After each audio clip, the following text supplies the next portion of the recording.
ശ്രീ സേനാപതി വേണു, ഇതിപ്പോൾ അസീം മുനീറുമായി ചേർത്ത് വെച്ചാണ്, അങ്ങനെ പറയുമ്പോൾ പാച്ചാരൻ എന്ന രീതിയിൽ തന്നെയാണ് രാഹുൽ ഗാന്ധിയെ ചിത്രീകരിക്കുന്നത്. ഇതിന് വളരെ ശക്തമായ ഒരു മറുപടി പറഞ്ഞു കേട്ടില്ല കേട്ടോ ഇതുവരെ. നേരത്തെ നരേന്ദ്രമോദിയുടെ മുഖം വികൃതമാക്കിക്കൊണ്ട്, മുഖമില്ലാത്ത മോദിയെ ചിത്രീകരിച്ചുകൊണ്ട് കോൺഗ്രസ് ഒരു ആക്ഷേപം നടത്തിയതാണ്. അത് നിങ്ങൾക്ക് പിൻവലിക്കേണ്ടി വന്നിരുന്നു. പക്ഷേ ഇവിടെ അമിത് മാളവിയുടെ ട്വീറ്റ് ഇപ്പോഴും അതേ സ്ഥാനത്ത് തന്നെയുണ്ട്. പവൻ ഖേര പറഞ്ഞിരുന്നു, ഈ ഇഷാനി പാകിസ്ഥാനൊക്കെ ആർക്കാണ് കിട്ടിയിരിക്കുന്നത്, അല്ലെങ്കിൽ അതിന് ആരൊക്കെയാണ് അർഹർ എന്നൊക്കെ പറഞ്ഞിരുന്നു. അത് മോദിയുടെ കാര്യവും ജയശങ്കറുടെ കാര്യവും ഒക്കെ എടുത്തു പറഞ്ഞുകൊണ്ടാണ് പവൻ ഖേര പറഞ്ഞത്. പക്ഷെ അതിനൊന്നും ഒരു ശക്തി തോന്നുന്നില്ല. കോൺഗ്രസ് ഇതിനോട് അതിശക്തമായ രീതിയിലൊന്നും പ്രതികരിച്ച് കണ്ടില്ല. മഞ്ജുഷെ, അതിശക്തമായ രീതിയിലുള്ള പ്രതികരണം ഉണ്ടായിരിക്കുന്നു. ആ പ്രതികരണം തുടർന്നുകൊണ്ടിരിക്കുകയാണ്. ഞാന് മഞ്ജുഷ് പറഞ്ഞതിനോട് ചേർത്തൊരു കാര്യം ചോദിക്കാൻ ആഗ്രഹിക്കുകയാണ്. ഇവിടെ ആരാണ് യഥാർത്ഥത്തിൽ മിർജാഫർ ഖാൻ ആയിരിക്കുന്നത്? അമിത് മാളവിയ ഒരുപക്ഷെ എന്താ പറഞ്ഞ, അദ്ദേഹം വളരെ സരസമായിട്ടും അല്ലെങ്കിൽ വളരെ വൈഭവത്തോടു കൂടിയാണ് ഇത് പറഞ്ഞിരിക്കുന്നതെന്നാണ് എനിക്ക് തോന്നുന്നത്. രാജ്യം ശത്രു രാജ്യത്തെ ആക്രമിക്കുമ്പോൾ, നമ്മുടെ യുദ്ധനീതി മഹാഭാരത യുദ്ധമൊന്നും അല്ലല്ലോ. എന്തിനാ രാത്രി 1:50 1:35 ഒക്കെ ആക്രമിക്കുന്നത്? ശത്രു ഇങ്ങോട്ട് വരാതെയും തിരിച്ചറിയാതെയും കടന്നാക്രമിക്കാൻ. അപ്പൊ ശത്രു രാജ്യത്തെ നമ്മുടെ രാജ്യം ആക്രമിക്കുമ്പോൾ ആ ആക്രമണത്തിന്റെ സൈനിക വിവരങ്ങളെ ചോർത്തിക്കൊടുത്ത ആളാണോ മിർജാഫർ ഖാൻ, അതോ അത് ചോദിച്ച രാഹുൽ ഗാന്ധിയാണോ? ചോദ്യം ഞാൻ വീണ്ടും ആവർത്തിക്കുന്നു.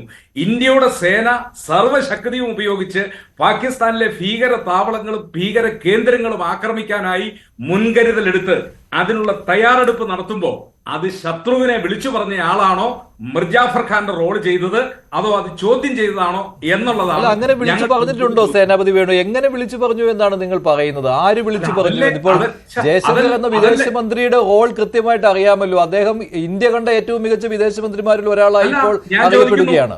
അപ്പോൾ അദ്ദേഹം പാകിസ്ഥാനെ വിളിച്ചു പറഞ്ഞുകൊണ്ട് ഓപ്പറേഷൻ സിന്ധു തുടങ്ങിയെന്ന് പറയുമ്പോൾ അതങ്ങോട്ട് ആർക്കും അങ്ങോട്ട് ഉൾക്കൊള്ളാൻ പറ്റുന്ന ഒരു കാര്യമല്ല. 9 ഭീകര കേന്ദ്രങ്ങൾ തകർത്തതാണ്, 100-ലധികം ഭീകരരെ കൊന്നതാണ്. ഉൾക്കൊള്ളാൻ പറ്റാത്തതായതുകൊണ്ടാണല്ലോ അപ്രിയമായ ചോദ്യം ചോദിച്ചത്.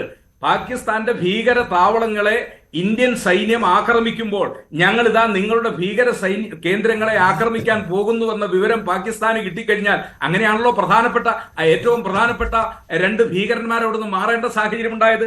എന്തേ ആ ഭീകരന്മാരെ എന്താ പറഞ്ഞ അവരെ നമുക്ക് വധിക്കാനായിട്ട് മസൂദ് അസറിന്റെ കാര്യമാണ് പറയുന്നത്. മസൂദ് അസറിന്റെയും അതുപോലെ തന്നെ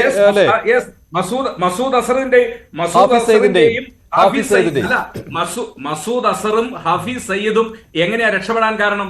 ആ രക്ഷപ്പെടാൻ കാരണം എന്ന് വെച്ചാൽ മുൻകൂട്ടി അവർക്ക് വിവരം കിട്ടിയിരിക്കുന്നു. അങ്ങനെ മുൻകൂട്ടി വിവരം കൊടുത്തുകൊണ്ട് ആക്രമണം നടത്തുമ്പോൾ നമ്മുടെ എന്താ പറഞ്ഞ സൈനിക വിമാനങ്ങളോ അല്ലെങ്കിൽ അതിനുപയോഗിച്ച ആയുധങ്ങളോ അതിന് നാശനഷ്ടം ഉണ്ടായോ എന്നുള്ള ചോദ്യമാണ് ചോദിച്ചത്. എന്തിനങ്ങനെ ഒരു വിവരം കൊടുത്തു? ആ വിവരം കൊടുത്തതിനെ കുറിച്ചുള്ള മറുപടി ഇന്ത്യയിലെ ജനങ്ങളോട് പറയണം. അതാ പ്രതിപക്ഷ നേതാവ് ചോദിച്ചത്. പ്രതിപക്ഷ നേതാവ് മറ്റൊരു കാര്യവും ചോദിച്ചിട്ടില്ല. അതിന് ഈ രീതിയിലുള്ള മറുപടി BJPയുടെ IT സെല്ലിന്റെ നേതാവ് അജിത് മാളവിയെ പോലുള്ള ആളുകൾ കൊടുക്കും, അമിത് മാളവിയെ പോലുള്ള ആളുകൾ കൊടുക്കുമ്പോൾ അതൊക്കെ എന്താ പറഞ്ഞ വെറും പുച്ഛത്തോടു കൂടിയേ കാണാൻ കഴിയുള്ളൂ. ഒരു മിനിറ്റ് മഞ്ജുഷ, ഞാൻ മിർജാഫർ ഖാനുമായിട്ട് ഉപമിച്ചുകൊണ്ട് അവിടെ മറ്റു കാര്യങ്ങൾ പാകിസ്ഥാനിൽ സംഭവിക്കുന്നുണ്ട്. പാകിസ്ഥാൻ മാധ്യമങ്ങളിൽ ഇപ്പോൾ രാഹുൽ ഗാന്ധിയുടെ ഈ ചോദ്യങ്ങൾ അവർ ഉച്ചത്തിൽ വിളിച്ചു പറഞ്ഞുകൊണ്ടിരിക്കുകയാണ്.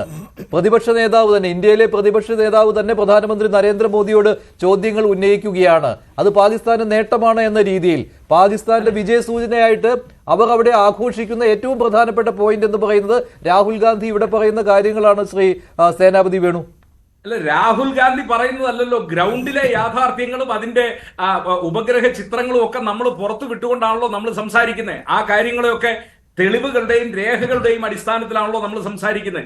തെളിവുകളുടെയും രേഖകളുടെയും അടിസ്ഥാനത്തിൽ നമ്മൾ സംസാരിക്കുമ്പോൾ രാഹുൽ ഗാന്ധി വീണ്ടും ചോദിക്കുന്ന ചോദ്യം ഇതാണ്: ഭീകരന്മാരുടെ താവളങ്ങളെ ഞങ്ങൾ ആക്രമിക്കാൻ വരുന്നു എന്ന മുന്നറിയിപ്പ് കൊടുത്താൽ അവരാക്രമിക്കാനായിട്ട് ചെല്ലുന്ന സൈനികരെയോ അല്ലെങ്കിൽ സൈനിക ആയുധങ്ങളെയോ അല്ലെങ്കിൽ അതിനുപയോഗിക്കുന്ന റോക്കറ്റുകളാണെങ്കിലും അതുപോലെ തന്നെ മറ്റു ആയുധങ്ങളാണെങ്കിലും അത് നശിപ്പിക്കാനല്ലേ അവർ ശ്രമിക്കുള്ളൂ. അപ്പൊ അങ്ങനെ മുന്നറിയിപ്പ് കൊടുക്കുന്നത് അതൊരു യുദ്ധത്തിന്റെ എവിടുത്തെ നീതിയാണ്? അത് നിങ്ങൾ പറയുന്നു ഏറ്റവും മികച്ച വിദേശകാര്യ മന്ത്രിയാണ്. അങ്ങനെ മികച്ച വിദേശകാര്യ മന്ത്രിയാണെങ്കിൽ എന്നാ പിന്നെ പകല് നമ്മൾ യുദ്ധം ചെയ്താൽ പോരെ? ഞങ്ങൾ നിങ്ങളുടെ ഭീകര താവളങ്ങൾ ഇത് ആക്രമിക്കാനായിട്ട് പോകുന്നു. ആ ചോദ്യമാണ് സേനാപതി വേണു. രണ്ട് രാജ്യങ്ങൾ തമ്മിലുള്ള ഹോട്ട്ലൈൻ ബന്ധത്തെ കുറിച്ചൊക്കെ അറിവുള്ള ആളാണല്ലോ താങ്കൾ. ആ താങ്കൾ തന്നെ ഈ രീതിയിൽ എങ്ങനെയാണ് ഒരു പട്ടാള ഓപ്പറേഷൻ നടക്കുന്നത് എന്ന് അറിവുള്ള ഒരാൾ, പട്ടാളത്തിൽ പ്രവർത്തിച്ചിട്ടുള്ള ഒരാൾ, താങ്കൾ തന്നെ ഇത് പറയുമ്പോൾ അത്ഭുതം തോന്നുകയാണ്.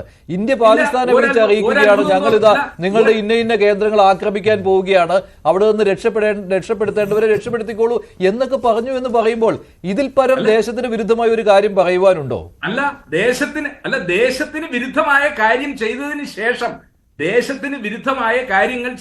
ശേഷം ഞാൻ വീണ്ടും ചോദിക്കുന്നു, എന്താ പറഞ്ഞേ, വിദേശകാര്യമന്ത്രി ജയശങ്കർ അങ്ങനെ ഒരു മുന്നറിയിപ്പോ അല്ലെങ്കിൽ അങ്ങനെ ഒരു ഇൻഫർമേഷനോ പാകിസ്ഥാന് കൊടുക്കാനുള്ള സാഹചര്യം എന്താണ്? അങ്ങനെ ഒരു മുന്നറിയിപ്പ് കൊടുത്തതിന് ശേഷമാണോ ഭീകര താവളങ്ങൾ ആക്രമിക്കുന്നത്? അങ്ങനെ ആക്രമിച്ചാൽ ഭീകരന്മാരെ വധിക്കാൻ പറ്റുമോ? അല്ലെങ്കിൽ ഈ പറയുന്ന മസൂദ് അസറിന്റെ കുടുംബത്തെ നാമാവശേഷമാക്കി മസൂദ് അസർ മാത്രം രക്ഷപ്പെട്ടു. പാകിസ്ഥാനിലും ഇന്റലിജൻസ് ഒക്കെ ഉണ്ടല്ലോ. ആ വിവരത്തിന്റെ അടിസ്ഥാനത്തിൽ അദ്ദേഹം രക്ഷപ്പെട്ടു കാണും, അയാൾ രക്ഷപ്പെട്ടു കാണും.